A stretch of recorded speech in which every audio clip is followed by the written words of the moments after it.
আমার ভালোবাসায় আর তোমাদের প্রার্থনায় আমার সোনা এখন অনেকটাই সুস্থ আছে। সত্যি দুদিন খুব টেনশনের মধ্যেই ছিলাম। এমনিতেই কাল অনেকটা রাত করে ঘুমানো হয়েছিল, তার উপরে সোনার শরীরটা অনেকটাই দুর্বল ছিল। দুর্বল, শরীর দুর্বল। ও ভাই, আপনাদের জন্য সুখবর আসতেছে, বুঝছেন নি? ট্রিটমেন্ট হয়েছে মনে হয়। আপনারা তাড়াতাড়ি লোকে মিষ্টি বেরান, মিষ্টি মিষ্টি। ভালো হয়ে যাও মাসুদ, ভালো হয়ে যাও।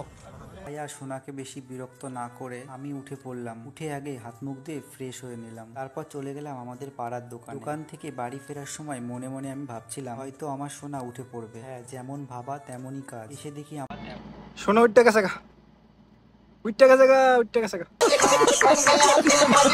আমার সোনা ঘুম থেকে উঠে পড়েছে। উঠে আমাকে খোঁজাখুঁজি করছে। আসলে সে আমাকে ছেড়ে এক মুহূর্ত থাকতে পারে না। তারপর সোনা আমার কাছে আবদার করলো একটু ঝাল ঝাল করে মুড়ি মাখা খাবে। তাই সঙ্গে সঙ্গে চলে গেলাম মুড়ি মাখতে, আর তার সঙ্গে একটুখানি আদা দিয়ে। দেখছেন, আমি আমি কইছিলাম না, এই সময় জাল খাইতে মন চায় বা টক খাইতে মন চায়, মিষ্টি খাইতে মন চায়। এটাই এটাই, বুঝছেন নি? চাও করলাম। আমার সোনা আবার চা খেতে চায় না, কিন্তু আজকে অনেকবার জোর করাতে একটু খেলো। সত্যি এই যে আমার সোনা যে ছেলে মানুষগুলো করে, এগুলো সত্যিই খুব ভালো লাগে। আর তোমাদেরকে বলছি, তোমরা যারা খেয়ে দিয়ে কোনো কাজ পাও না, আমাদের কমেন্ট বক্সে এসে উল্টো পাল্টা বলে যাও, তাদেরকে একটা কথাই বলি, তোমরা এত কিছু দেখতে পাও কিন্তু আমাদের দুজন। ভাই আপনারা এত খারাপ কেন? কেন কমেন্ট বক্স উল্টা পাল্টা কোন? এরা দুজন ভালো মানুষ, জামাই বউ সংসার করতেছে, আপনারা খারাপ কমেন্ট কেন করেন ভাই? কেন কেন কেন?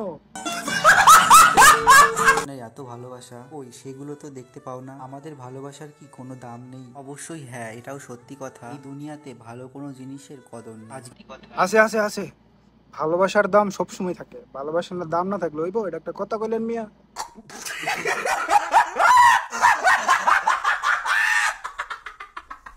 এর বাইরের আবহাওয়াটাও খুব সুন্দর ছিল, হালকা হালকা বৃষ্টিও হচ্ছিল, তাই দুজনে একটু বৃষ্টির সৌন্দর্য উপভোগ করছিলাম। তারপর ওদিকে গিয়ে আমি দুপুরে রান্নাটাও শেষ করে নিলাম। আর আমার সোনাকে দেখো, এদিকে শরীর। বৃষ্টি, আচ্ছা বৃষ্টি ভাবলাম রোমান্টিক ওয়েদার, এটা বুঝলাম, কিন্তু আপনার দেন কেডা কারে হেডা হেডা তো বুঝলাম না। আপনি কারে কেডা দেয় এটা তো বুঝলাম না। কেডা মা হইতে চলেছে সেটাও তো বুঝতেছি না।